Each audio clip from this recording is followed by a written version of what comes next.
Let's get to the main attraction here. So our next speaker is Fleur van Leusden. She is the CISO for the ACM. So basically, this is the Dutch, the Netherlands Authority for the Consumers and Markets. And she is also a board member at the DVD, the Dutch Institute for Vulnerability Disclosure. She's going to talk to you about pen test reports and why they don't get used. Of course, for me, this is utterly perplexing because, you know, me and my team, we spend an awful lot of time writing pen test reports, and I'm extremely curious to hear the reasons why they might not get used. So, I guess with that, I guess, Fleur, if you would like to come up. Wonderful. So with this, I guess we are just about on time, so I am going to hand things over to you. Thank you.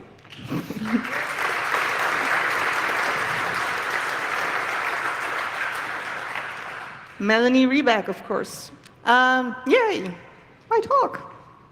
A CISO approach to pen testing, and why so many reports are never used. But first, let me tell you a little something that happened to me last year. We had a pen test at the place where I work, and this was actually a fully digital pen test, but for some reasons I cannot tell you about right here, there was part of this pen test that had to be on site. So the pen testers were actually in our office doing their digital test. And one day they were walking down the hall and they saw this, our lockers. And these lockers are secured by PIN codes. And one of the pen testers jokingly said to my security officer that was with him, you know, why don't you let me just try, just one. Let me try one code on one locker, just for shits and giggles, And my security officer, unfortunately, said, sure, why not? This sounds like fun. And the pen tester went off, chose a random locker, went 1, 2, 3, 4, enter, and of course the locker opened. And this turned out to be a locker of someone quite important within our organization who did not appreciate this test very much. Because scoping, y'all. But yeah, apart from, of course, the fact that it's not a very smart move to have a 1, 2, 3, 4 as your code, it's very important to have a scope for your test and stick to it for multiple reasons, which I'll get to it in a moment. First of all, I'm just wondering, I'm going to do a poll right here with you guys, because I've noticed that a lot of us don't actually know this, but managers don't know a lot about IT generally, unless they're IT managers. So what I did was I asked a random group of Dutch managers, which I don't personally know, who are not in IT, what they thought the word checksum meant. And I was kind of in a friendly mood, so I gave them 3 options. I didn't ask them right out. I asked them, do you think it means a digit representing the sum of the correct digits in data, which can be made to detect errors? Spoiler alert, of course, this is the correct answer. Or do you think it means a sum of multiple vulnerable systems that have been checked for the same known vulnerability over the course of multiple tests? Or they could say it's a way to check that a computer system has not been hacked recently. Now, for you guys, I'm wondering what you think most of the managers thought the word checksum means. So I'd like you to raise your hand if you think most of the managers I asked think it's answer A. How many of you think, wow, have a little faith in your managers, people. How many of you think that the managers thought it was the answer B? All right, so for the viewers at home, that's, I think, about like 50% of the people in the room. So probably the other half was going to think they answered C, right? Who thinks it's C? Most people answered C. I'm actually going to give you the answer, of course, but I'm going to give it to you a little later in the presentation. All right, so stick with us. Um, who am I? Well, I'm the CISO for the Dutch Authority for Consumers and Markets. We are a regulatory authority in the Netherlands. We regulate, well, consumers and markets. So we make sure there's no monopolies or that kind of thing in markets like hospital care or energy markets or that kind of thing. And I used to be the CISO for DIVD, but now I'm a board member. And of course, DIVD, we are a group of volunteers that scan the internet and for mostly known vulnerabilities and try to get the people that are vulnerable to patch or update or fix their systems, as well as responsibly disclosing 0 days or helping people disclose 0 days in a responsible way. And yeah, we do that voluntarily.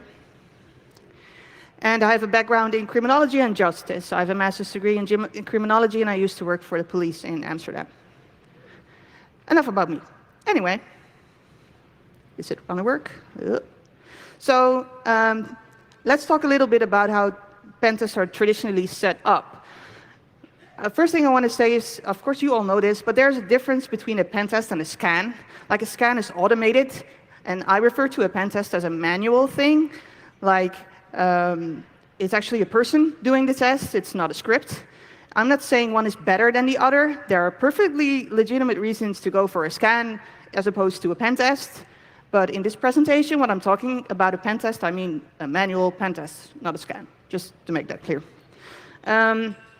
My experience is that most times when you order a pen test from a vendor, the details are decided and proposed to you by the vendor. So the vendor is going to tell you, you have an Office 365 application here.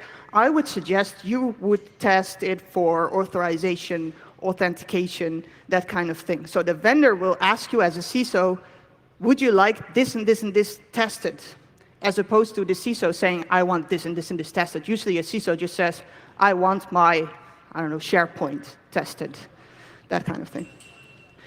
And then usually the pen testers, they do the test, they make a report, and then the CISO kind of translates that report back to the board or management because they can't actually read the report.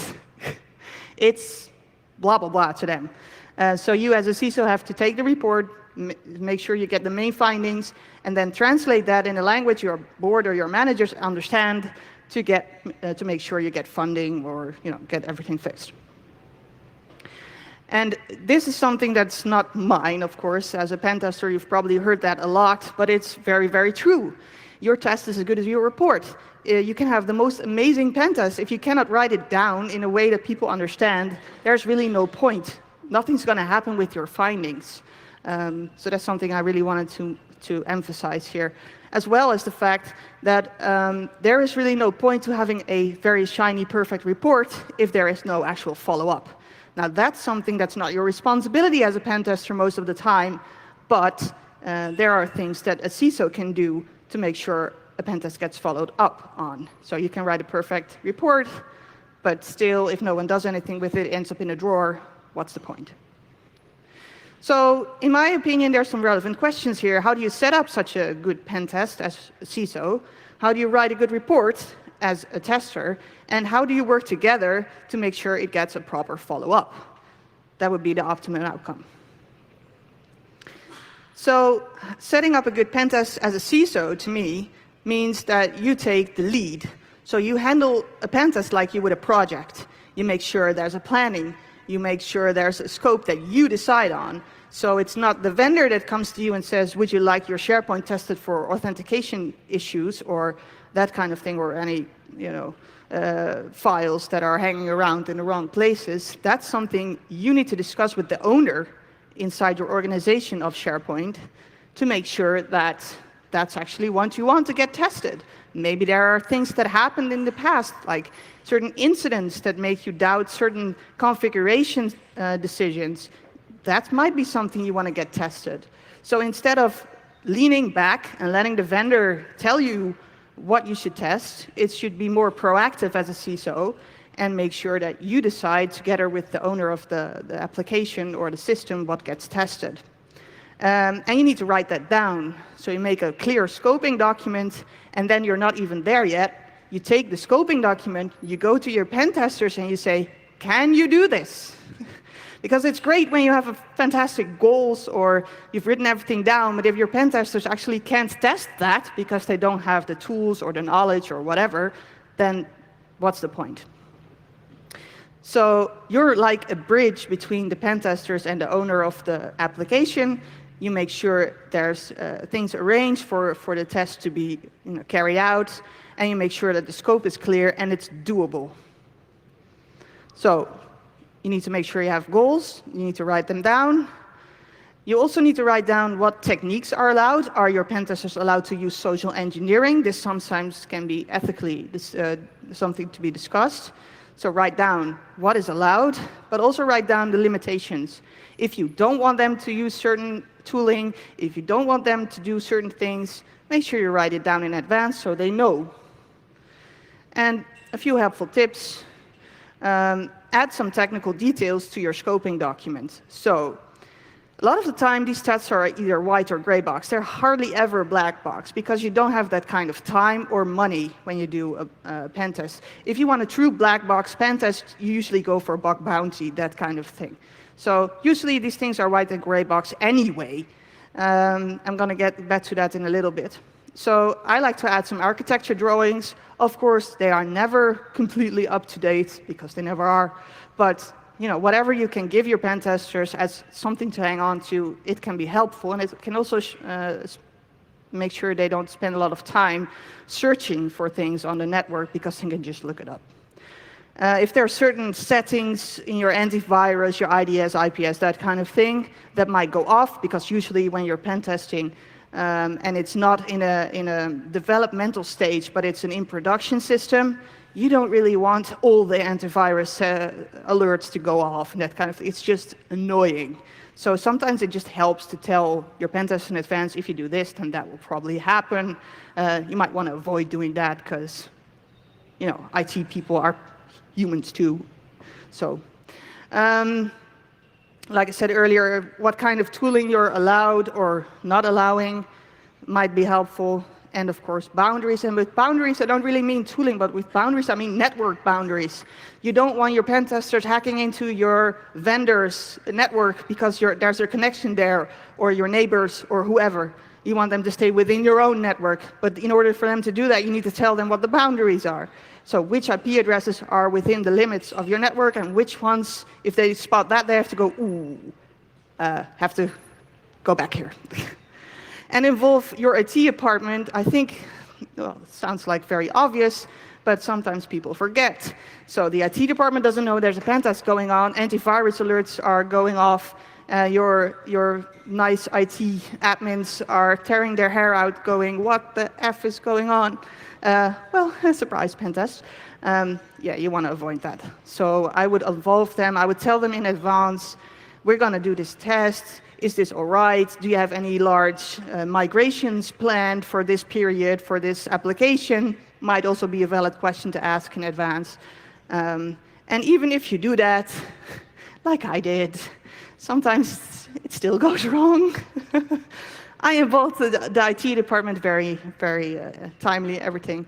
I even made sure that the accounts that we gave to the pen testers had very obvious names. Pen tester 1, pen tester 2.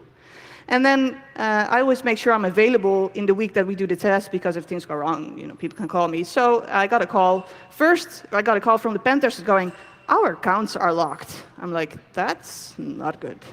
Like 5 minutes later, I get a phone call from the IT department. We locked their accounts. I'm like, why? And they go, well, we spotted them downloading hackers' tools, so we disabled their accounts because that's what we do in a normal situation. I'm like, it's not a normal situation. These are pen testers. Yeah, but we blocked their account like we're supposed to do. I'm like, that's awesome. What are they going to do now? Go home? We paid them money to do this.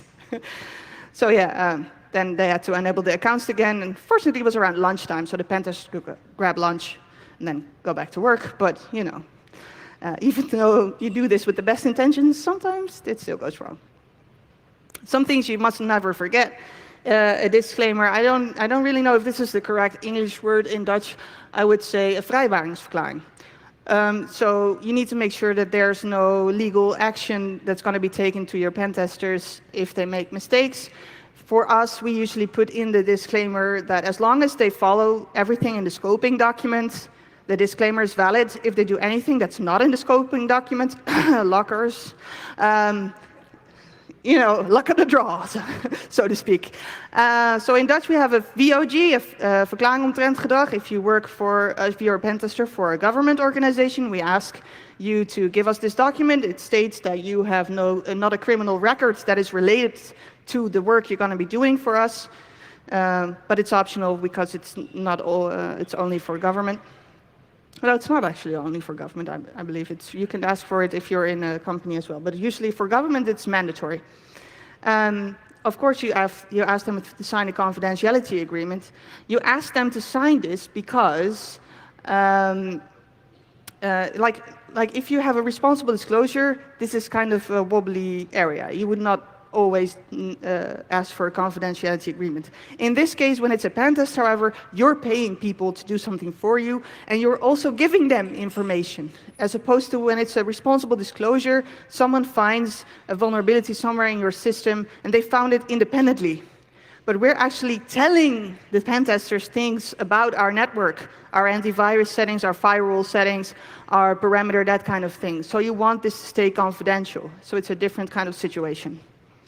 And when there's going to be social engineering on site, make sure that you give them a written statement with its signature. I do this from the CIO usually, because yeah, it's kind of a hassle when you have to go pick up your pen tester from the police office. So it's like easier if they have like a statement they can show your security that they're supposed to be trying to social engineer people in the building, which is why I would give you this tip. And then there's a little bit of boring stuff. If you have a larger test that is spanning multiple days, make sure you have a planning. Like first day, they start here. Their goal is to reach this point in the network or to like get admin, that kind of thing. Make sure you plan it out because you want to have as much tested as you possibly can. You're paying for this test. You want them to test as many things as possible. And of course, some practical arrangements. So you need to make sure that for timely in advance, you give them access passes, password logins, 2FA tokens, that sort of thing, because these things sometimes take longer than you think. And then that's just what I was talking about earlier. Why would you give a pen tester credentials or two-factor authentication? You do this because if you don't, and you just tell them, hack this application, I'm going to give you nothing, there's a chance that they're going to spend the entire week or whatever time you gave them trying to get into the system. That doesn't mean your system is secure, because an outside attacker has all the time in the world to get in, and your pen tester only has 5 days. So if your pen tester had all the time in the world, he probably would have gotten in, or she, anyway. But they don't. You only gave them 5 days. So that's why, in some cases, I give the pen testers credentials not to use immediately. That's why you need a planning. So you tell them, day one, you try and break in from the perimeter. If you can't get in day one, write down whatever you found and how you think you would have gotten, maybe you would have gotten in if you had more time. Then day two, use user credentials, lowest type of authentication, authorization. See how far you get there, and so on and so on and so on. Because you have to assume breach anyway. You have to assume that if someone has unlimited time and money, they would get through your parameter. And you want to make sure that all the layers are tested, not just your parameter, because it's a waste of money otherwise. Now, for something a little different, I'm just wondering, who knows what this word means? If you know what the word means, you know what it means? You were first, I saw it. Maybe, is it possible that you can use the microphone? Can you use the microphone and say what it means? Hello? Yeah, go ahead. Another English word for this bullshit. Exactly. Or more, nuanced, it's a language that is meaningless or made unintelligible by excessive use of technical terms. Now, a lot of pen testers in their reports tend to use this type of language. For managers, like I said in the beginning, checksum, might be difficult. But what I asked the managers that I also did the poll with earlier, I was like, well, while they're here, might as well ask them some other stuff. I asked them, what would you like to see in a pen test report? So now remember, these are non-IT managers. These are directors, board members, that kind of thing. They're also not representative of all the managers in the world. They're just a handful of Dutch managers. It's just for fun. But what they said was they at least want the top 3 findings. They want a suggestion on the fixes of these top 3 findings. They want a management summary. They want a cost estimate of how much you think it might cost to fix this. And they're interested to know if this, whatever you found, is being exploited in the wild.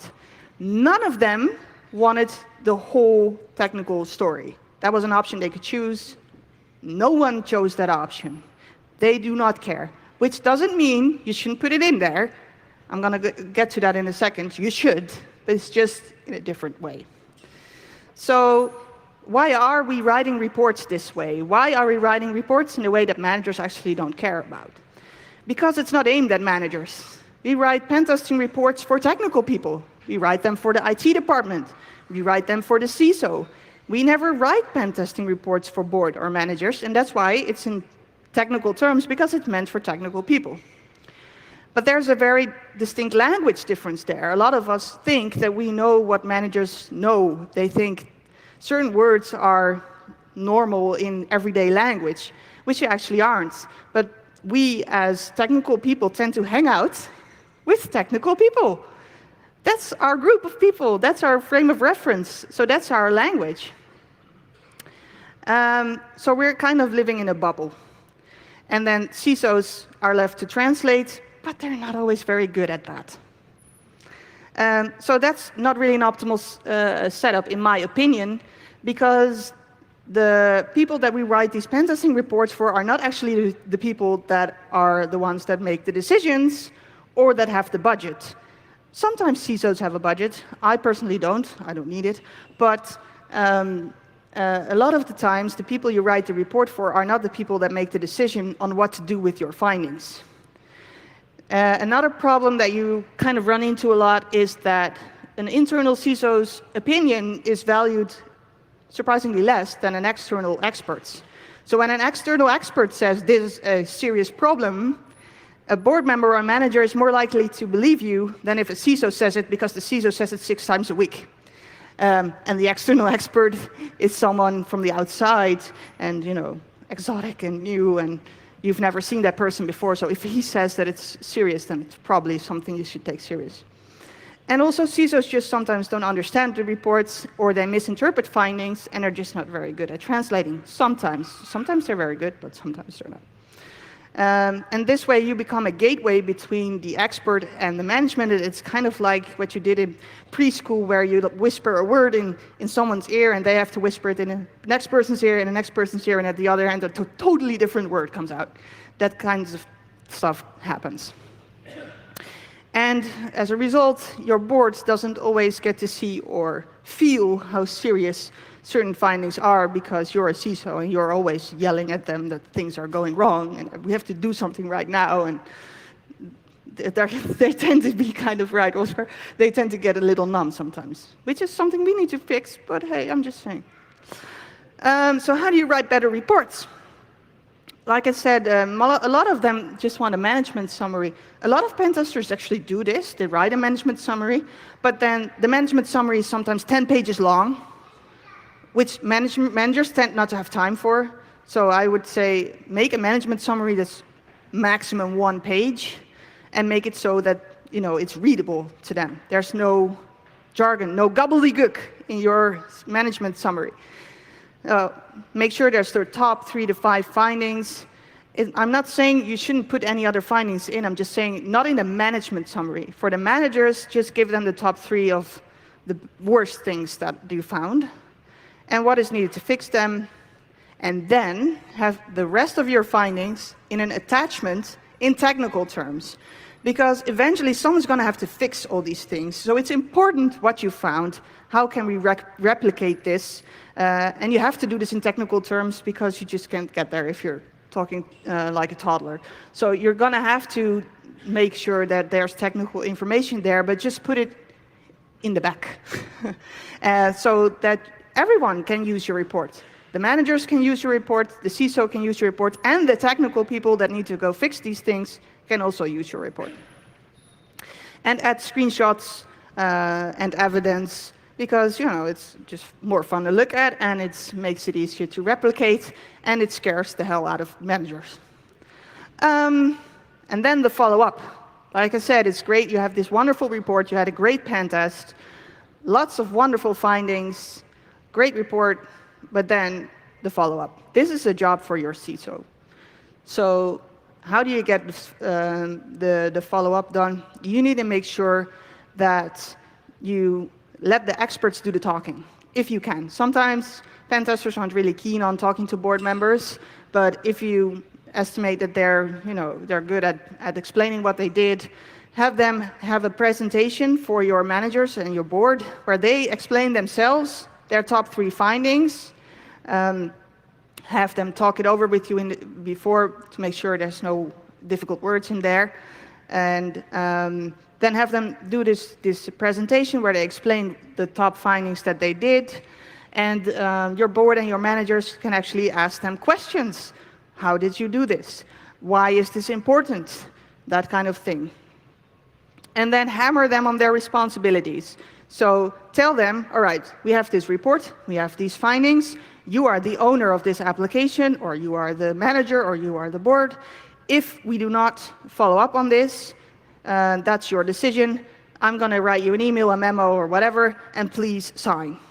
Sign that you decided not to follow up on these things, or I'm going to give you an advice on how to follow up on it, and then please say that you want this followed up on, like in writing, and then we'll get it followed up on. And like I said, have the experts explain. So this presentation's not finished yet. I'm still going to give you the answer of the poll in the beginning and some main points. But up until now, are there any questions? I'm just coming back on Yeah, stage sorry. to help with moderating this part of it. let's do that. So anyone who has a question, feel free to line up at the microphone. Another thing also, those of you who are watching online can also send in questions. So also for the Signal Angel, do we have any online questions yet? Nope. Okay, great. Go ahead. Yes, you said you write your reports we should write our reports in 2 levels, a business level and a technical level. I'd like to write my reports in 3 levels. I start with my management summary, which is totally business language, as little technical words as possible, not even say VPN, no, the network of the company. And then when I start writing my findings, my individual findings, I always like to write a user story kind of thing. So as an attacker that is able to connect to the network, I can steal your data. Mm-hmm. So you can explain what is the risk with each finding separately. So if a manager starts flipping through the findings itself, they can see, oh, there's a risk of people stealing data, stealing money, exposing our secrets to the internet, things that, and then I can start on with all the technical details. Yeah, that's very good. Yeah, I would say do that as well. I didn't really mention it, but I kind of assumed that's something you would follow up on after the management summary. So it's not a management summary attachments, it's management summary, and then you kind of elaborate exactly like you said, maybe not in a user story, that kind of that's a taste thing, but elaborate on what does it mean that we found this thing. Yeah, that's perfect, yeah. Go ahead, Oscar. How do you deal with the situation that managers push the document, the report back to you as the expert or the IT people because they are responsible for the infrastructure? How do you deal with the situation where the managers are just pushing it back to you again? Well, they really can't, because what happens is there's the pen testing report, they get the presentation where there's explanation about what was found, and then they get advice on how to fix it, and we tell them to make a decision. So what I usually do when we have a pen test report, I take the most important findings. Of course, the little findings, like the quick fixes, we don't even discuss those. I just give them to the IT department and I go, please go fix this, and they'll fix it. It's quick, dirty, easy, whatever. But the main findings, the big ones, I usually go to the managers and I give them an advice, and I give them usually two options. So, for example, we had a phishing vulnerability, and I said you can put a VPN before this portal, or you can put very serious monitoring on it, or both, preferably both, but give them options. Because my experience is managers and board members, they like to have something to choose. Not too much, because then it gets too hard, but give them options to choose from, and then you force them to make a decision. They can't really say, well, let the IT department decide this, because what I would say is they can't make that decision because they need money, or they need people, or whatever. Something is needed more than we have right now in order to fix this. A VPN costs money, a SIEM costs money, so they can't really push it to the IT department because it's not their field of decision making. Hello. Go ahead. Go ahead. Yeah, Hendrik. I have a small question, but it's a bit the position of the CISO and the pen tests inside the organization. To give you slightly an idea, in the late 1980s I was in Delft University and I had to approve of with some people on a military raid attack on a nuclear reactor. That's a very rough kind of pen test. What kind of department? Who's deciding doing the pen tests? Is there, what's the CISO? Is it general security or is it IT? That's a very good question, actually. I think it depends on the maturity of your organization. So the organization where I'm working right now, we still have a ways to go, which is normal because we're government. But so I kind of ease them into it. So I say, well, you are the owner of a critical application. According to our policy, your applications should be tested, pen tested once every 2 years. Your last pen test was 2 years ago or never. And then I go to them and I say, well, according to our policy, it should be tested. It's going to cost you about this amount of money. It's going to cost you about this amount of time from your part of the organization. It will give you this information. We're going to expect you to do that with it. So I kind of walk them through the whole process, and I do this a year in advance because I make year plans for my team. So I'm going to ask them a year in advance, would you like us to test your application next year? You should be saying yes because you're owner of critical application, blah, blah. I've never experienced them saying no, but if they would ever say no, there's two things I can do as a CISO. I can go to the CIO and say, hey, this owner of this critical application is supposed to get their application tested because this is the policy. They are refusing this right now. What do you want to do? And then the CIO can escalate it. They can talk to that owner, or they can go to the board, or they can just say, it's fine with me. If the CIO says it's fine with me, the CIO trumps me in my organization, so I would just make sure that I get it in writing, and I have it stored away. Fine, we'll go to a different application. But if that application gets attacked or we get hacked because of that application that's not tested or that's vulnerable, I would say, you know, that's on the CIO and the owner because they made that decision not to test it.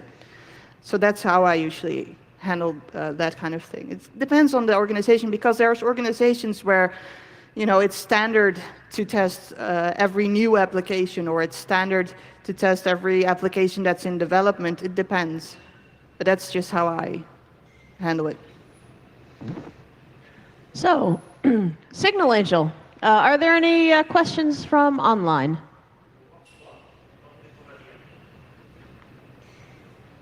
Can you read it, please? There was one question, but this already answered. Okay, excellent. There is more space for questions. I'm going to give you guys all still an opportunity to come up. In the meanwhile, there actually is one question from me, something that I was wondering. So you mentioned that you would like for the pen testing companies to deliver a cost estimate of what it might cost for the organization to fix the vulnerabilities.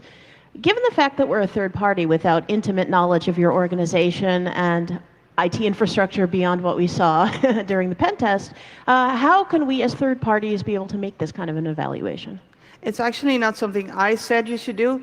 It's just what the managers that I did the poll with said they would like. But you're completely right, it's not very realistic to ask this.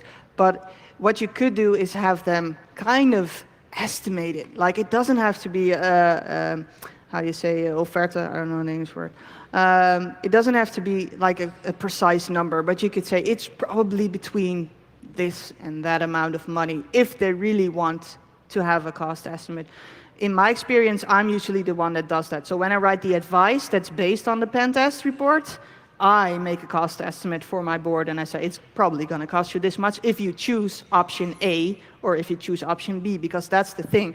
The pen test report usually doesn't specifically say you should do this to fix this finding. It usually says you should do something about your authentication or your whatever, and then it's up to the organization to make a decision on if they want that VPN for their portal or monitoring to tackle a phishing attack. Okay, thank you. We've got another question here. Go ahead. Hi, Fleur. So there was a lot of wisdom in this presentation, and thank you for that. And I would hope to get a little bit more of your wisdom. And I know you cannot be extremely specific in your answer, but when you are looking for parties to do a pen test for you, are there some things that give you good vibes or things that give you bad vibes? Because one day I will need a pen tester, and I would like to have some clues on how to find out the good ones. So I like companies where I get to talk to pen testers. So I don't get to talk to a salesperson, but I call them. I say, well, I'm going to need a pen test for this or this application. Can you do this? Do you actually do this? Sometimes they say we don't have time or whatever. And then if they do have time, I always ask, can I talk to one of your pen testers? Because I'd like to discuss with them what we want them to test and the way we want it tested, and I want to make sure that you can do it. And sometimes that's not even a possibility. You don't get to talk to pen testers. You just get a salesperson that wants you to jot down a date. And when the date is decided upon, then the whole pen tester you never see, hear, or talk to, you just get for you an anonymous report back by someone you never talked to before. And there's all these findings and whatever. I don't like that. I want to talk to the pen testers. I want to discuss things with them. That's the most important criteria, I would say. And also, as a CISO, it's helpful if you kind of dive into that world. You don't have to become a pen tester, but it helps if you recognize that a report is sent in to you and it's just an automated scan. That's not what you're trying to get. Like, it's fine to use automated tools, don't get me wrong, but you want a pen tester to elaborate on the findings they get from the tools.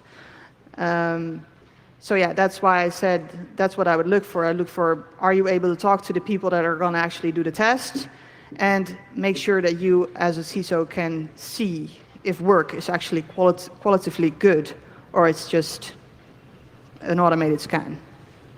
Thank you. Yes.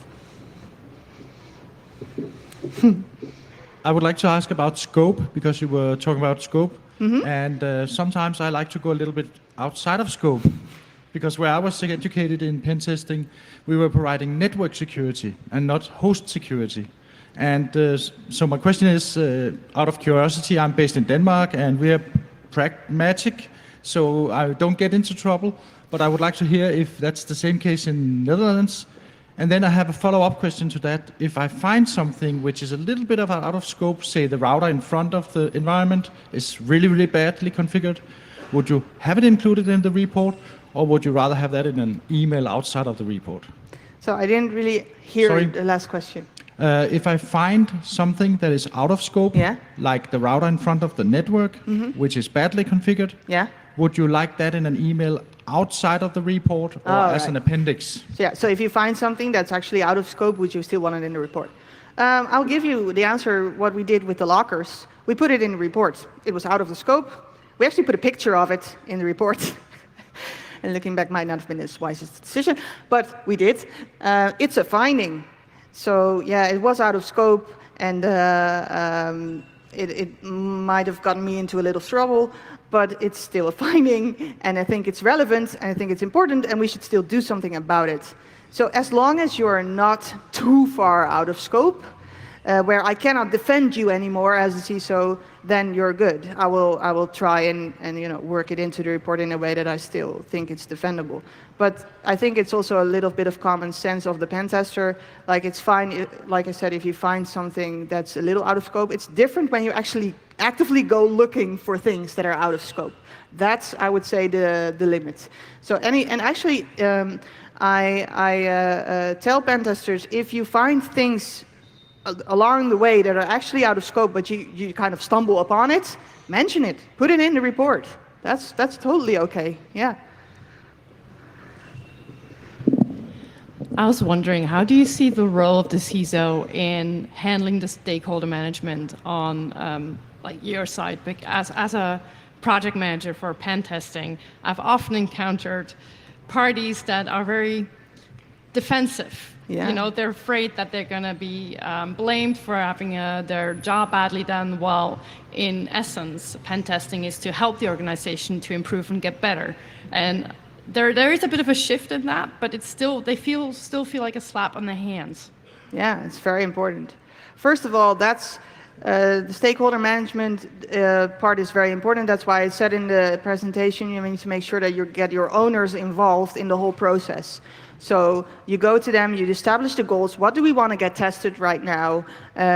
What is the goal of this test? And you make sure that they're involved in the end of the process, where they get the presentation and they can ask the questions, that sort of thing. So make sure that they're involved in the whole process. It's not just a cold report on their desk after a few weeks that says you've done all this wrong, but they are part of the testing process. Another thing I find very important is that you look at the ethics side of things. So if you know me a little bit, you know I'm very against fake phishing emails because I think they're ethically very wrong. So I would never send out a fake phishing email to do a phishing test in my organization, and make sure everyone knows that. So also another thing is, that's why I said involve your IT department. Make sure they know that this test is coming, because you don't want them to feel sneaked up on, as well as if you do certain tests that might make their work harder, you need to make sure they know this in advance. And also, when we come with the findings, the first thing, there's also a presentation for your technical people. So I forgot to mention this. You do a presentation for the board and the managers, but you also let the pen testers do a presentation of their findings for your IT department, so they can ask questions and they know what was tested and found. And I will always make sure that they know you didn't do everything wrong. It's not that you don't do your job right. It's just, how can we do even better? So yeah, very important.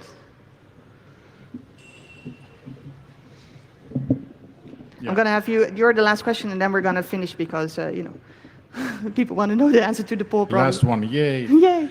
I'm doing auditing, and lately I've seen a lot of some pen test reports, so that they are formulated so that they are kind of formulated as a risk for IT, and usually for a risk for ISO 27001 or something else, that they are like, this is a risk, you should, so they can kind of be lifted directly to the risk management side of things.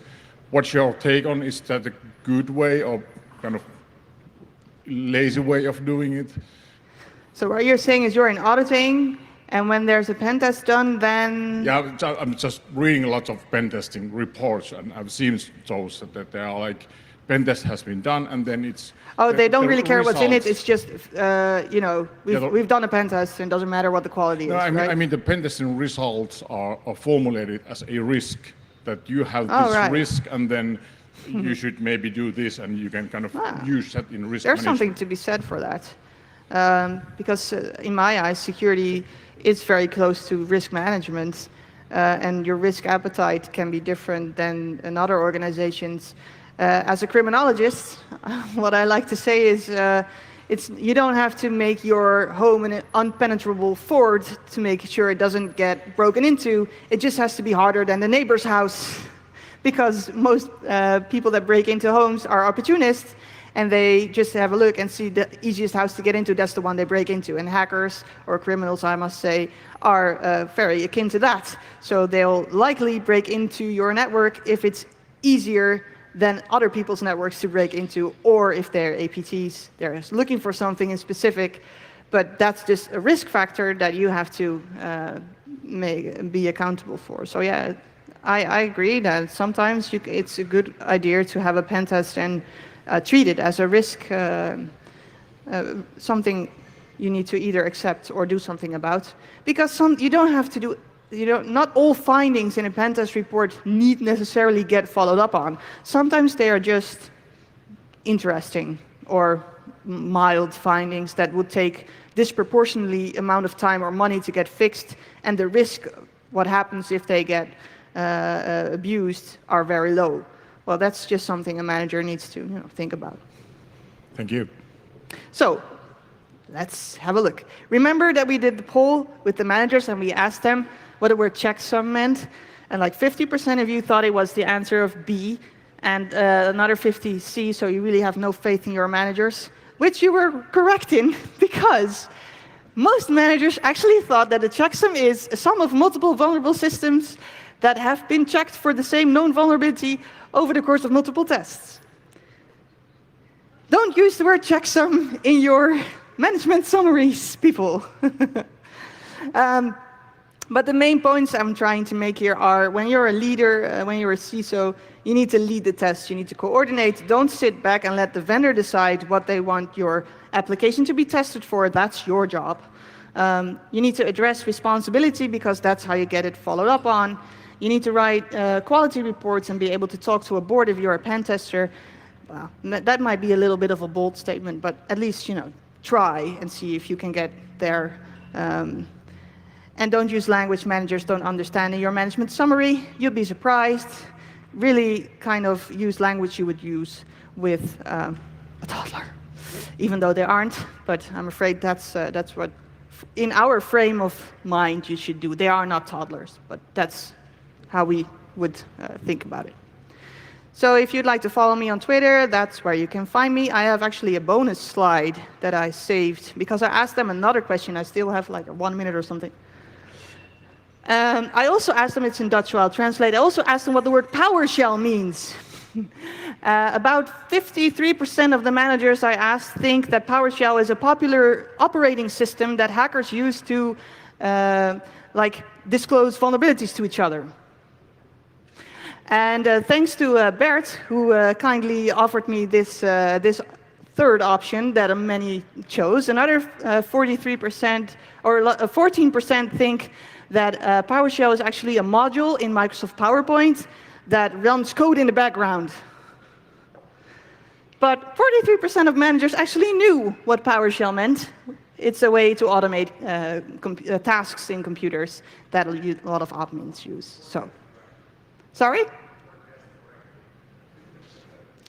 As a lot of people had this right, I didn't use it because it's less fun. But yeah, there you go. Thank you.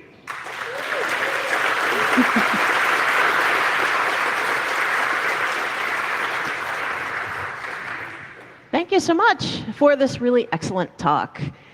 So, before you leave, you need to know that there's another really exciting talk coming up next.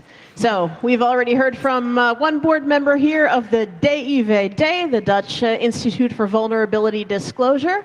Our next talk here at 7 o'clock in Abacus is scanning and reporting vulnerabilities for the whole IPv4 space, how DIVD scales up coordinated vulnerability disclosure. So I would recommend stick around, and thank you for coming.